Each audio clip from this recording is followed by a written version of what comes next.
My last video was about rune dungeons, the best free-to-play teams you can do for every single summoner. Today we're going to do special expeditions. If you like my videos and like my content, don't hit the sub button. Don't hit the like button. Just hit the bell dingy dingy thing. Because some D-bags think I do this for the money. I do this to put out information because I love this game and I want it to succeed. So just hit the bell so you get notifications for the information I gotta give to you. Let's go, baby.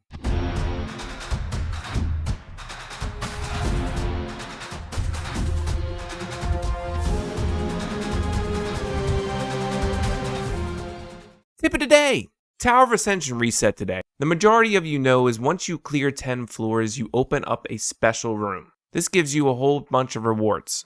You have to stop every 10 floors because it doesn't accumulate. So make sure to check the special room every 10. Something I've also told you is that anytime you complete a Spires of Ascension floor, it also counts towards the special room.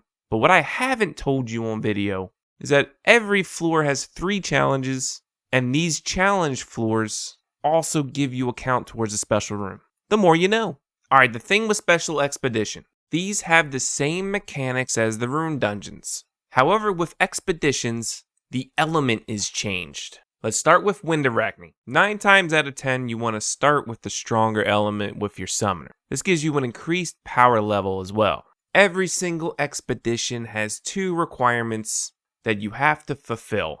Windarachne, for example, has a fire warrior, and you can't use any wind monsters. By far the best free-to-play fire warrior is Mr. Bulldozer. You put him as a soul link and you spam his second skill. His second skill being his third button. I don't count basic attack as a skill. The best way to go about Windarachne is to kill her before she starts summoning additional monsters. So you bring in Helia for the defense break and the damage taken up buff. This is mainly one-time use so that Bulldozer can do as much damage as possible. Now after Bulldozer and Helia, it really depends on what summoner you are. If you're Orbia, you have enough damage as it is. So who I recommend for that third spot is either A, an attack buff, or you bring in another damage dealer and just nuke it down. But the safest for Orbia, in my opinion, is Dark Heart Magician. And honestly, you can use Dark Heart Magician in every single dungeon, even with no skill ups. And she's here just for her passive. If you're Cleaver Kina, I just recommend bringing in another damage dealer. Since you're not using Orbia, you need more damage. Another great option for a fire warrior monster is Fire Harpy Lukasha. You use her as a soul link as well, and you just spam her first skill. You can take out Dark Harpy, bring in an attack buff, or another damage dealer, and just go to town. Alright, here's the run with Fire Harpy. I've already showed Fire Frankenstein in this game in a different video. I'm just going to show you what can happen with the amount of defense breaks that go on. It's just a lot of damage. She doesn't, I have her as like a bruiser build. It's like HP, crit damage, attack, or something like that. It's just to get a lot of accuracy, but this can do it. It's obviously right here. This is the team. Fire Harpy. Here's the Bulldozer team real quick. I've showcased this before, but it's really just really quick. You know, with the Helia defense break and the damage taken up. You know what I mean. But it's really quick. GG. Next is Fire Taladas. The main thing about Taladas is that you just need to apply a damage over time to him. Once you do that, then you can nuke him down. Always go in with element advantage. And what you need for Taladas is a water support and no fire monsters. So first and foremost, you need someone with a damage over time. This can be a lot of different monsters depending on what you have. I'll give you a free-to-play version.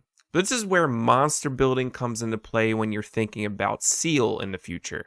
You need damage over time monsters for Ruined Temple. And who I use in Ruined Temple and usually get top 3 damage is Razak, the Dark Garuda 3-star.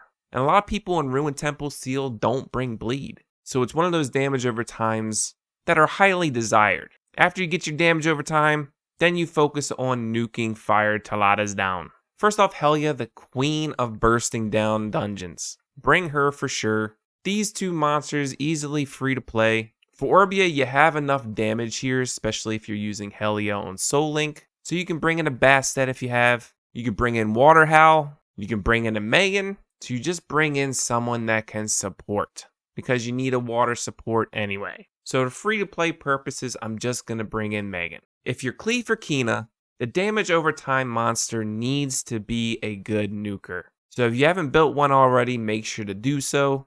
Easy 3-star free-to-play option is Finn. Alright, so we're only using Heli as second skill. Now with this team, it's a very straight nuke team, right? So sometimes like they can take a lot of damage right off the bat, and even like one of the monsters might die. But once you get that damage over time on the boss, they die really, really quickly.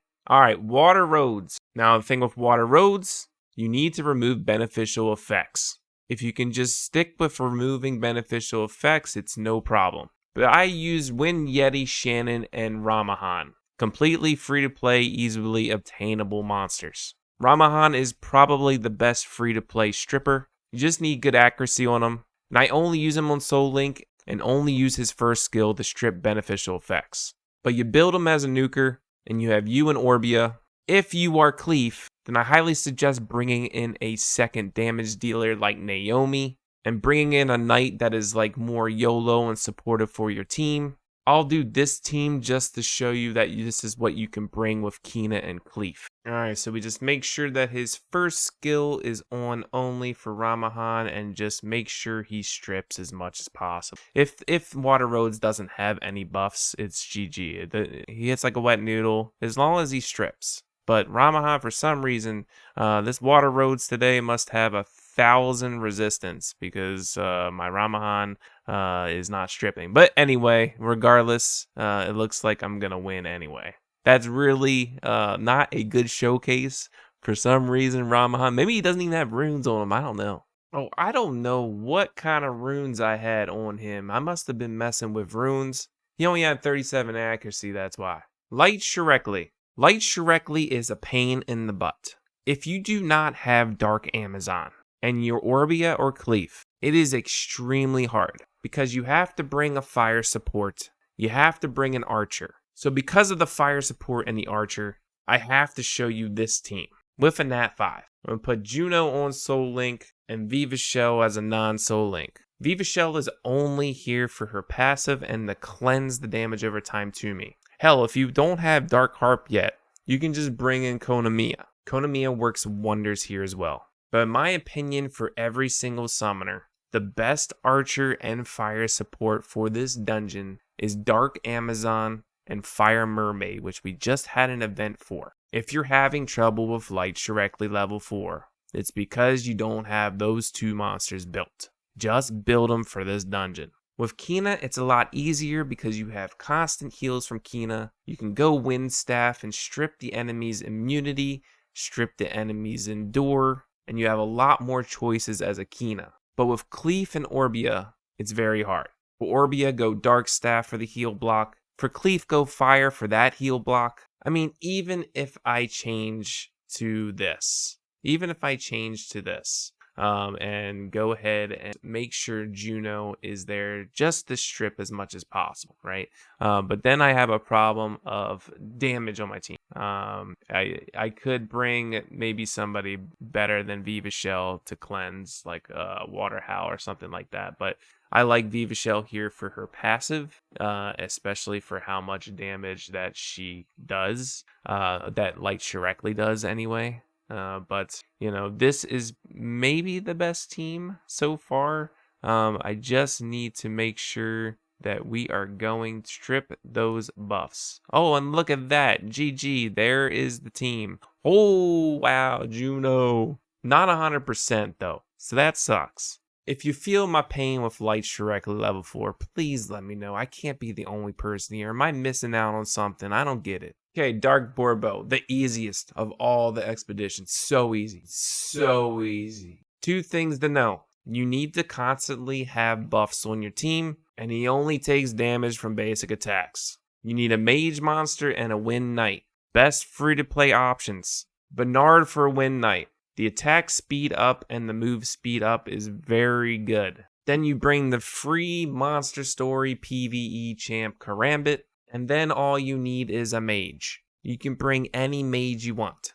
Who I have built as a mage is Rigel. Just make sure it's a damage build, You can use this same team as Cleef and Kina. Bernard you can use in Seal in the future. And Bernard is great for farming in the world map, in Battlefield, to chase down enemies when they're running away. But he is the knight for Dark Borbo for sure. So here we go. I'm just using Karambit's first skill because that's what boosts up his attack speed. And it's really quick. This dungeon's super easy. Dark Borbo dies really fast just because of how good Karambit is for an attack speed monster, especially for this dungeon. It's crazy. And that's it for today's video. Just wanted to showcase all the expedition runs at level 4. I know Light Shrekly is a pain in the butt and I don't have true free-to-play teams for you. You gotta have the luck to pull Dark Amazon.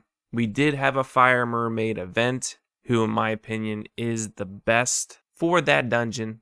But if you're Kina, you probably have the best bet for Light Shrekly. Cleef and Orbia definitely have issues. Please let me know if I'm missing something on Light Shrekly, because it's given me such a pain in the butt. If you like my videos and like my content, hit the sub button, hit the like button, hit that bell dingy dingy thing so you know when I post a video. Screw that hater. I'll see you in the next one. Peace.